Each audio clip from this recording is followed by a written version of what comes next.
We are so very fortunate to be sheltered at the lotus feet of His Divine Grace, Srila Prabhupada, to really access that shelter. We have to live by the principle of Guru Mukha Padmavakya Chitete Koriya Aikya Arna Kori Homane Asha. We take the words from the lotus mouth of His Divine Grace Srila Prabhupada as the very essence of our existence, of everything that we do. We make it one with our heart, not desiring anything else, which means that we take what he says to be the truth. He speaks the truth because he has seen the truth. He can speak the truth because he is Tattvadarshi, one who has seen the truth. However, sometimes we might want to prove Srila Prabhupada wrong.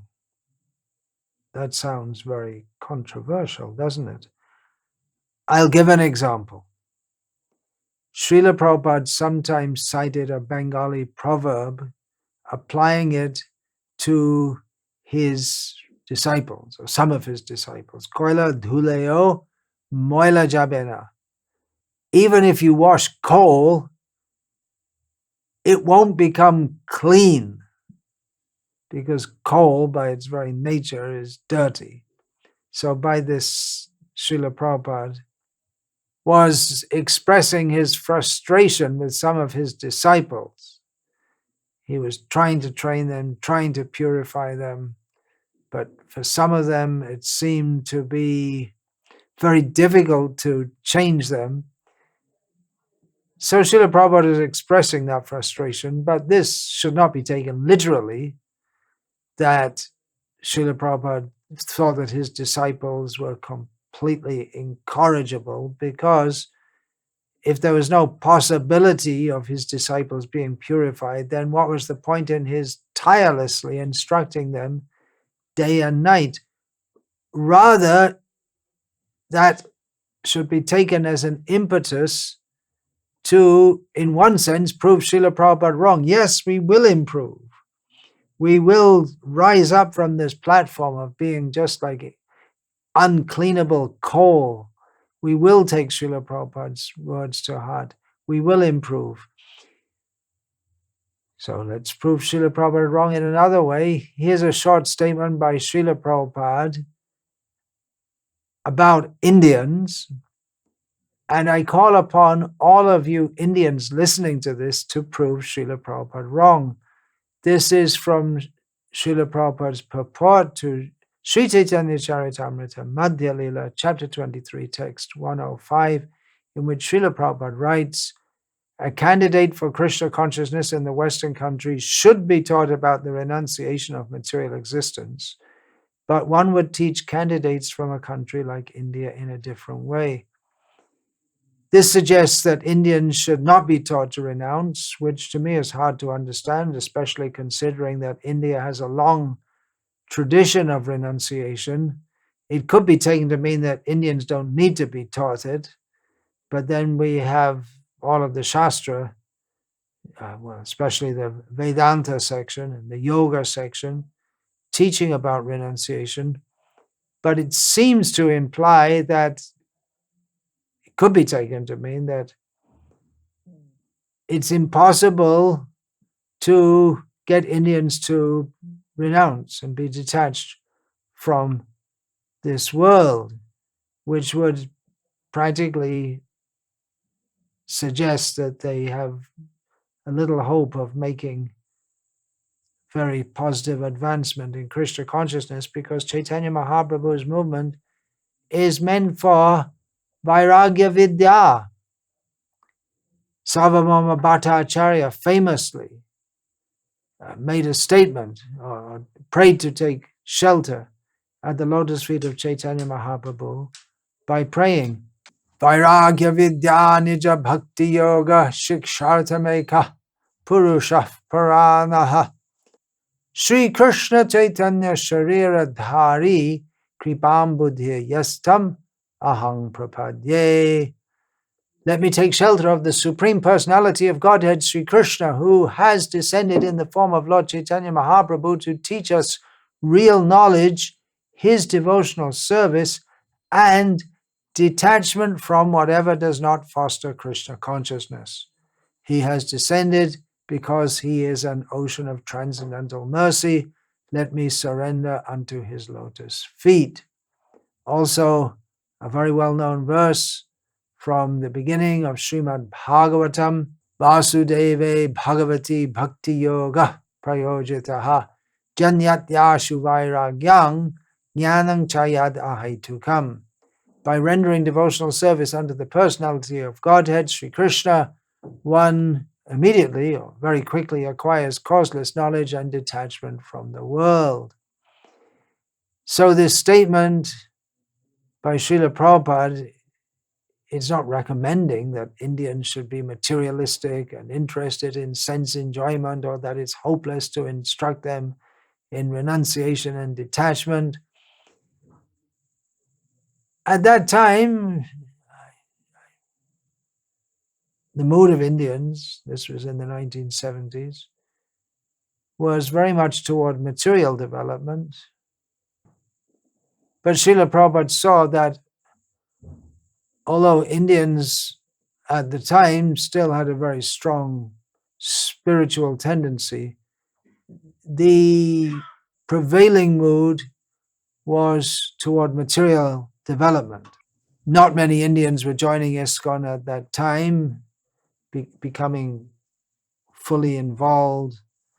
Those who came and joined as full-time devotees, many came with mixed motives at best. But times have changed, and now many good devotees from India are joining ISKCON and spearheading ISKCON activities. So let's promote among Indians, and of course all others, a mood of practicing Krishna consciousness in detachment from this material world. You can't be a sense enjoyer and a fully surrendered devotee of Krishna.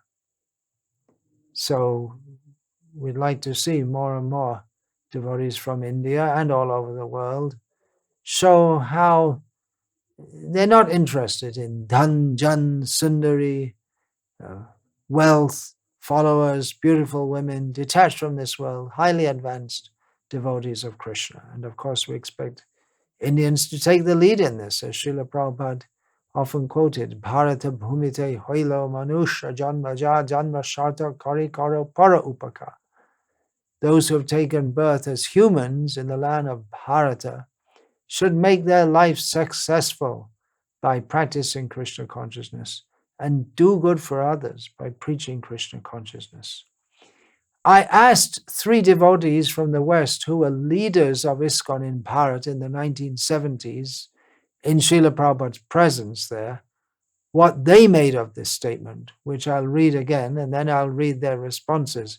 Srila Prabhupada wrote, a candidate for Krishna consciousness in the Western countries should be taught about the renunciation of material existence, but one would teach candidates from a country like India in a different way. So I wrote to these devotees, what was your experience in this regard when you were with Srila Prabhupada in India? And one of them replied, when Indians take up spiritual practice, they are the most renounced. It is in their blood.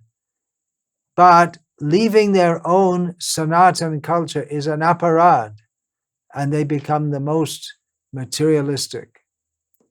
Srila Prabhupada said, my American disciples have a problem with women. My Indian disciples have a problem with money. I asked Srila Prabhupada, why are there many sadhus in North India? Srila Prabhupada replied, that is their inherited culture. Then, but why so few in South India? And Prabhupada said, because they are all karmis.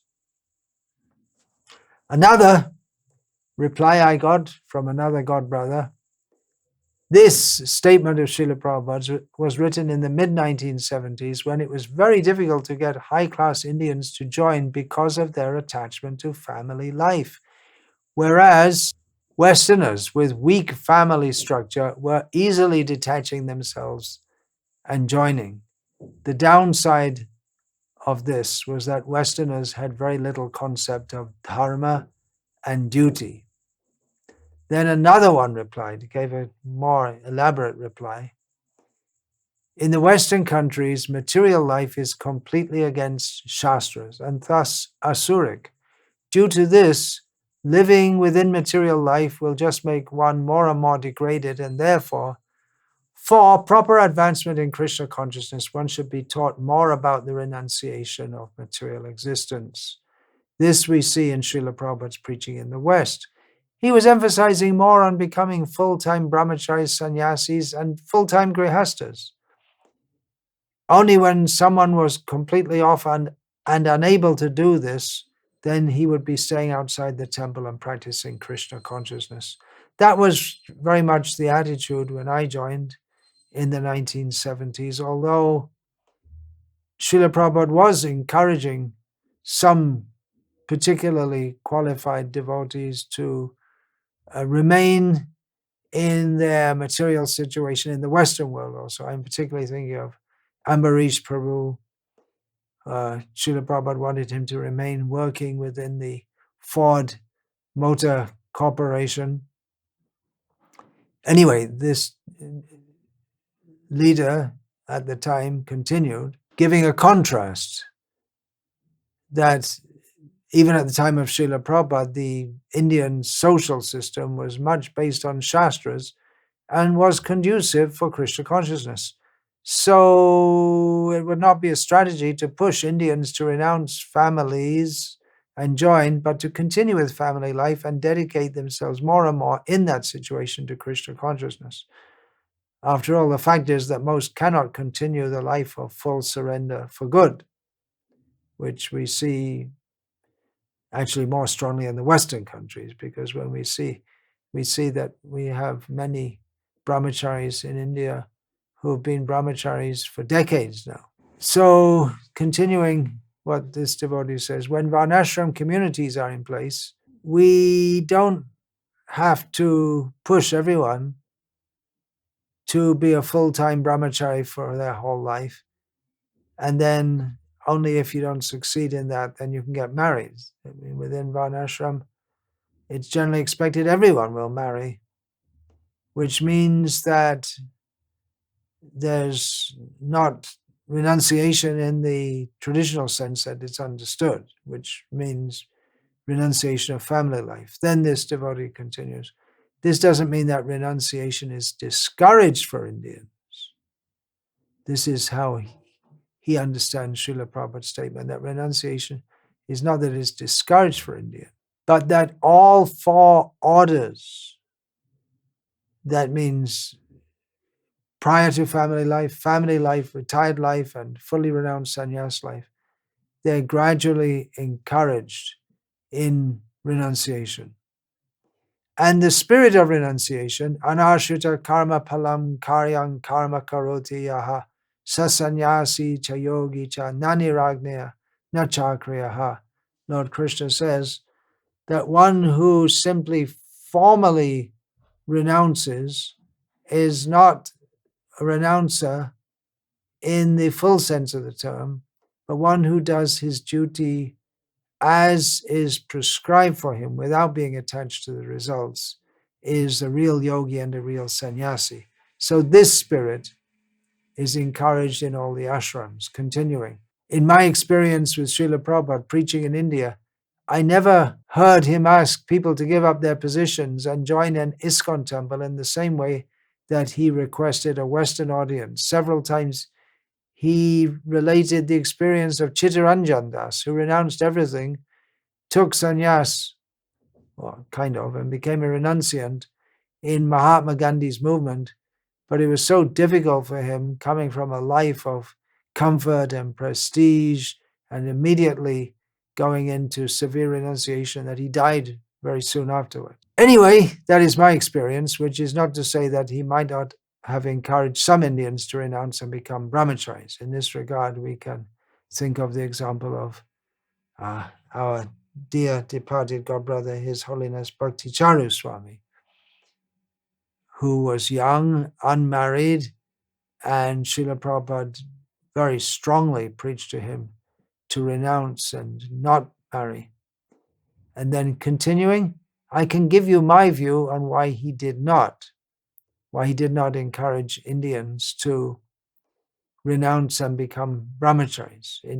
Why he didn't do this as a general policy, Srila Prabhupada didn't. In India, Srila Prabhupada's preaching was more among the educated classes. He encouraged interested parties to become members of ISKCON, life members, but remain in their businesses and with their families and make Krishna the center of their lives. This preaching approach, in my opinion, shows Srila Prabhupada building or reviving the Varnashram system, of which there are still vestiges in India. We can see today that ISKCON has become a major influential spiritual society in India because of this network of devotees who have not renounced per se, but made Krishna the center of their lives. In India, the Vaishyas are already there. The Kshatriyas are already there. I'm not sure about the Kshatriyas. The Brahmanas are already there. ISKCON's mission is to make them Krishna conscious. ISKCON, however, is transcendental. So that's what one devotee gave his understanding of this. Anyway, Indians, everyone, let us practice Krishna consciousness, Vairagya Vidya, with detachment from this world. It doesn't mean everyone has to immediately renounce everything, but in the spirit of giving up sense gratification, not indulging unnecessarily in sense gratification. It doesn't mean that grihastas can't be rich, can't have nice clothes and nice cars. They can have, if it's their destiny to have such things. But we shouldn't be attached to such things. We should be attached to Krishna. Asato ma sadgamaya, tamaso ma jyotirgamaya, mrityor ma amritangamaya. Om Shanti Shanti Shanti.